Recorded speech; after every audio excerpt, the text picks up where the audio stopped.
Parker Schnabel is now one of the biggest and most powerful landowners in the Klondike. We've spent the last 5 years looking for a massive project and we just got one. I should be stoked, Parker said. Parker Schnabel, a well-known miner during Gold Rush, was famous for his drive to find fortune and his knack for finding treasure while digging for gold. He sometimes uncovers unexpected things like ancient relics, but recently he made a terrifying find. What did Parker discover that shocked everyone and sent chills down their spines? Let us explore Parker's dark revelation. The historic find, Parker Schnabel's discoveries are not just limited to gold. While pursuing wealth, he has unearthed other fascinating treasures. In an interview, he hinted at the peculiar relics miners often stumble upon, revealing, "There's a lot buried here." Among his most notable finds were a pair of remarkably well-preserved woolly mammoth tusks buried deep in the permafrost. Made of valuable ivory, these fossils were in near-perfect condition despite the species going extinct thousands of years ago. Alaska occasionally yields mammoth tusks, which feed a niche industry due to their high value. Ivory collectors can pay over $1 million for a pristine specimen. While Parker Schnabel and his Gold Rush team may not have found anything as valuable as gold, mammoth tusks remain among the most expensive finds in the industry. Is that an ancient tree? It's a freaking tusk, dude. Mammoth tusk? That thing's amazing, Parker exclaimed. However, Schnabel isn't keen on selling them due to the numerous permits required, preferring instead to appreciate their historical significance. With millions already made from gold mining, Parker finds satisfaction in simply owning these ancient relics. He proudly showcases them in his collection, where mammoth tusks and massive teeth are centerpieces. These treasures serve as the crown jewels of his career, highlighting his knack for unearthing unusual finds while others toil in the mud. It's not just Parker Schnabel who has uncovered such remarkable relics. Fellow Gold Rush star Tony Beets has also made significant discoveries. The appeal of striking it big extends beyond gold. Tony Beets stumbled upon a tusk with unique historical significance in his new mining site at Paradise Hills. He noticed the tusk protruding from the ground and, with the help of his son Mike and some basic tools, dug it up.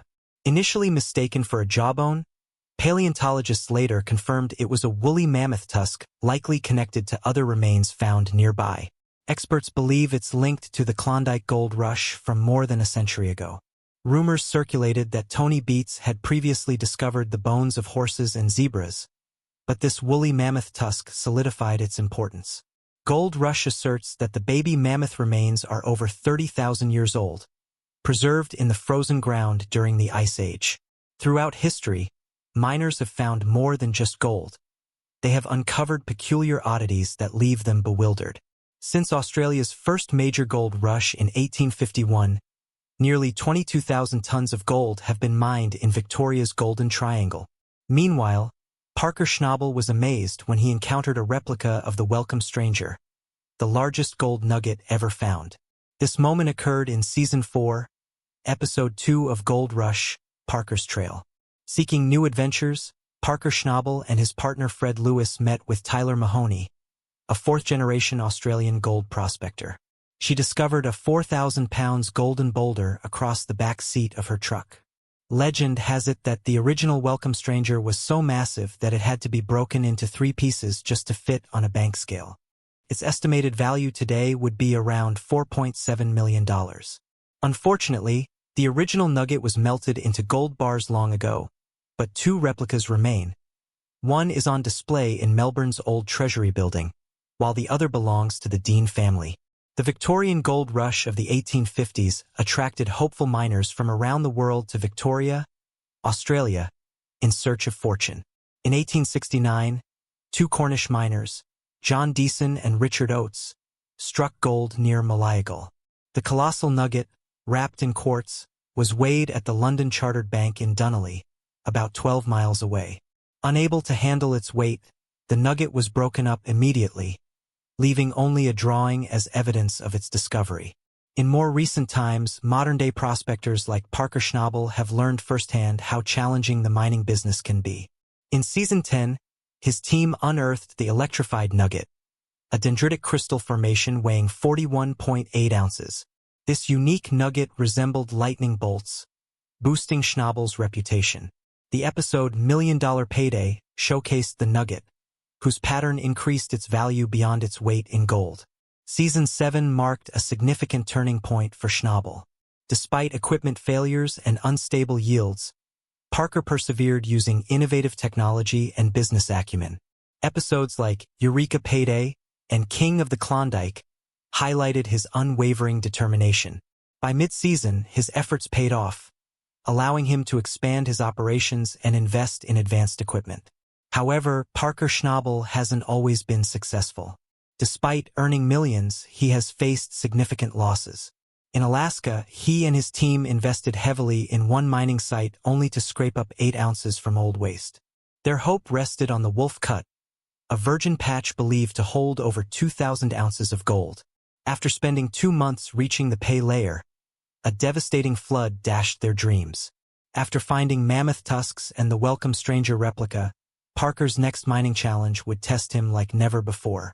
After patching a hole in the wall of the Wolf Cut, Parker Schnabel and his crew raced at breakneck speed to mine out the cut for the biggest profits the show had ever seen. Gold mining is a gamble between the promise of wealth and the reality of equipment failure, catastrophic floods, and shattered dreams. For every successful Parker Schnabel or John Deason, countless others leave empty-handed, their dreams and finances destroyed. After struggling with the Wolf Cut, Parker Schnabel chose to regroup his team and strategize after the setback. Eventually, the team managed to push back the water, securing the treasure. The operation leader, Mark Force, descended to assess the potential. Parker was eager to justify the gamble, sifting through the soil until he found finer gravel, a promising sign. Just as everything seemed to be falling into place, an unexpected turn of events shook the team. A hole opened in the wall, unleashing a torrent of mud and water. Despite their best efforts to contain it, the relentless floodwaters returned, putting their efforts at risk once again. While digging at the bottom of the cut, an excavator struck the pit wall, exposing a flooded mine shaft that unleashed millions of gallons of water back into the pit, drowning the pay dirt the crew had prepared. The crew had prepared well but wasn't prepared enough. Their solitary 8-inch pump couldn't handle the deluge. They brought in a second pump, but it didn't make much difference as water poured in from every side. Defeated by the relentless flood, they had no choice but to pull the pump from the wash plant. Parker Schnabel should have made the call, but he was absent and unresponsive to calls, leaving the team in a difficult position. Tyler made the tough decision to shut down the wash plant and remove its pump, doubling their water pumping power. With 3 pumps working nonstop, the crew retreated to let them work their magic. In 24 hours, they drained away 10 million gallons of water. When Parker finally resurfaced, he was thrilled to see the progress at the Wolf Cut. Instead, he was greeted with stories of the flood that had devastated the site. The water problems didn't end there. Parker faced another watery disaster when the Wolf Cut, his prized mining ground, was overrun once again. He couldn't have known how deep the problem ran nor how hard Mother Nature would fight back on his Alaskan claim. Parker sought a promising pay streak in the 4-acre Wolf Cut, hoping it would yield at least $1 million this season. The pay dirt was buried 30 feet deep, and the team needed to remove 1,000 yards of overburden to reach it. But things were far from ideal. Only 4 feet more to dig and they'd be below water, another 30 feet down and they'd hit rock. The whole operation teetered on the edge. Complicated by its proximity to an old pond, water was the first thing that would go wrong if anything went wrong.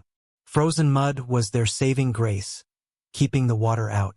John Badra, a recruit, was tasked with handling the mud and keeping the water at bay, but the cut seemed alarmingly wet, prompting a frantic call to their boss. If things fell apart, they could lose the whole season. Unfortunately, as more ground opened up, the mud worsened, spreading like an illness. They had barely scratched the surface, cutting out only a fifth of the area. The Wolf Cut, hemmed in by the pond, relied on a flimsy berm barely holding back the water pressure. Digging deeper revealed a layer of frozen ice that initially kept the water out. But when the permafrost broke, pond water seeped through the wall and flooded the cut. Panic set in as the water level rose, threatening to drown their hopes of striking gold. They had to act fast. Parker decided to dig a sump pond as deep as possible in the cut and install an 8-inch pump to drain it. He wasn't about to lose another water battle. After setting up the pump, they waited until the next day, confident their plan would hold. But the next morning brought a nasty surprise. The pump was missing, and instead of a dry cut, they found a lake.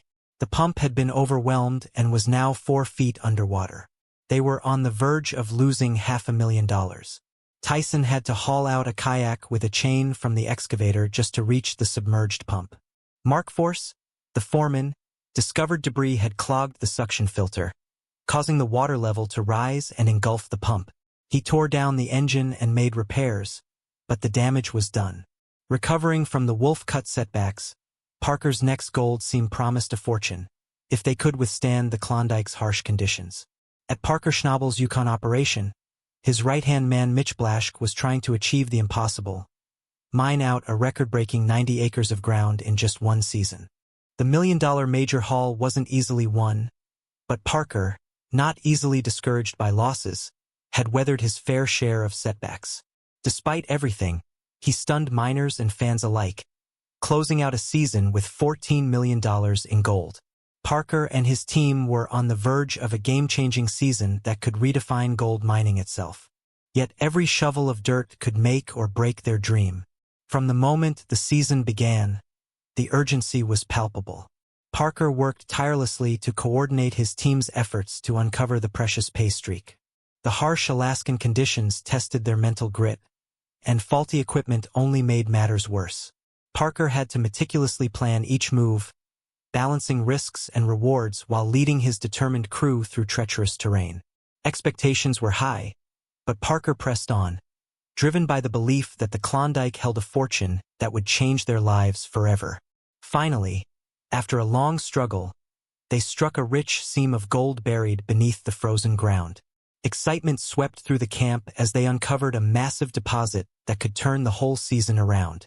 The Klondike had finally yielded its treasure. After a series of setbacks and dashed dreams, extracting it from the frozen earth was still a monumental task. But Parker was undaunted. News of their discovery spread like wildfire, attracting attention from supporters and critics alike. Parker and his crew were thrust into the spotlight under intense scrutiny as everyone watched to see how things would play out. The pressure was on, but with a potential million-dollar haul on the line, they raced against time as winter closed in. Mining operations accelerated, with heavy machinery tearing into the gold-laden dirt. Their collaboration in the gold room was both amazing and unsettling. They had little time left, but the prize was worth every second. Parker's leadership, honed through years of failures and successes, guided them through the chaos as they worked tirelessly to salvage their season and their dreams. They held on to their loot with Parker Schnabel declaring with a mix of pride and shock that they'd stolen $14 million worth of gold. What's our season total? 8,118 ounces. Nearly $14 million in gold. His team of miners, fans, and skeptics stood in stunned amazement at the incredible feat. This season of Gold Rush would undoubtedly be remembered as one of the best in Klondike history. Parker had pocketed $364,000 in gold after convincing a rookie operator to move Sluicifer. Parker, always keen to show off his achievements, reveled in his success. But even with his extensive knowledge, he found himself knee-deep in a quagmire, facing a colossal $15 million debt. Daily costs and relentless repairs loomed over him like a dark cloud, leaving him grasping for a $60 million payday in the Dominion, though fraught with uncertainties. As he admitted his growing anxiety, the unease seeped through him, unsettling his usual steely resolve. He wasn't alone, though. His team pledged to stick by his side, ready to tackle the challenges ahead. Tyson, with the weight of the world on his shoulders, took on every task to keep the team afloat. He secured mining rights from Ken Tatlow and Stuart Schmidt and started on the daunting job of reviving the operation. But no one expected the first phase to be such a disaster, dragging on much longer than anticipated. As Parker realized the urgency of the situation, the pressure mounted. He had high hopes that Tyson would rise to the occasion. Parker's determination remained unwavering despite the grueling work of preparing the new site. While getting Eloro ready, he thought he had plenty of time, but when laying out the new plant pad, he quickly realized he didn't. Parker grappled with problems at Eloro, leaving everyone to wonder if his relentless determination would see him through the tough times, or if the elusive gold stores would finally slip away. Parker and Tyson were both deeply entangled in the Eloro operation, where moving the wash plant was a colossal task that marked a pivotal moment in Tyson's career. The team had everything they needed except time. The job had to be finished by Sunday, and only if completed successfully would the operation remain viable. A tangled web of financial problems, practical challenges, and the relentless pursuit of the Dominion jackpot created a perfect storm that needed careful navigation. The precarious financial situation added another layer of complexity as they juggled unpaid bills and the costs of running the business. Parker Schnabel knew he needed every ounce of determination to overcome these challenges. Each day brought a new hurdle, but he remained focused on the promise of striking gold. The team continued to push through relentless hours, working in harsh conditions to bring the plan together. Tyson, Mark, and the rest of the crew stuck by Parker's side as they fought for their dreams in the rugged terrain. With millions on the line, Parker's big gamble in the Dominion would either make or break his dreams. That is Gold Run, which was a super-rich creek, and where it dumped into Dominion, I'm guessing was, in this area right here. And we need to get some money coming in because we're going to be broke very soon. The ultimate gamble for millions, Parker Schnabel recognized that this mining season was crucial for securing his future in the gold mining business. He and his team understood that the rewards were high, but so were the risks. Every ounce of gold extracted from the frozen ground and muddy waters could finance their next venture. And so, the crew mined tirelessly throughout the season. They experienced moments of triumph and despair, yet their unwavering resolve saw them standing together, determined to defy the odds. After countless hours spent digging, strategizing, and struggling, Parker and his team finally struck a rich seam of gold, confirming that their bold gamble had paid off. As the season neared its end, Parker stood beside his crew, marveling at their amazing $14 million haul, a triumph that would be remembered for years.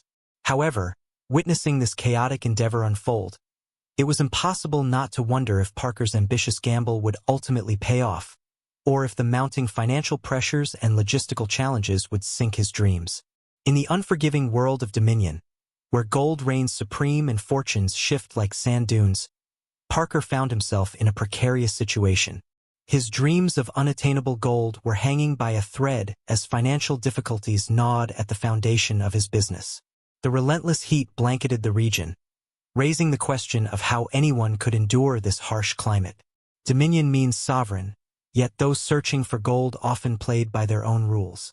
Parker and his team's determination was commendable, but recent heat waves tested their tolerance.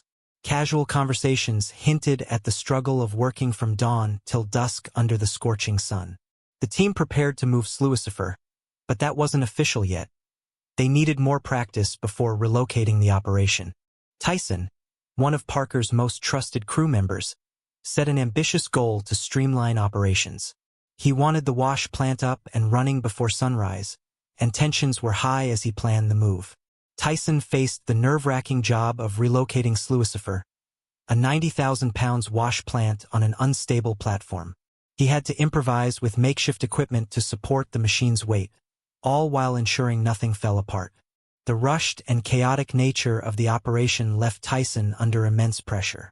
Alec and Liam, who had helped with the previous move, were called upon to assist Tyson again, while Evan Kurtz, an operator inexperienced in moving wash plants, struggled to manage the massive machine. The move was further complicated by the need to transport parts to Sluicifer and lower them onto the new pad using a 750 excavator. Tyson and Evan tackled the job together, moving Sluicifer pieces to their new location. This was more than a logistical challenge.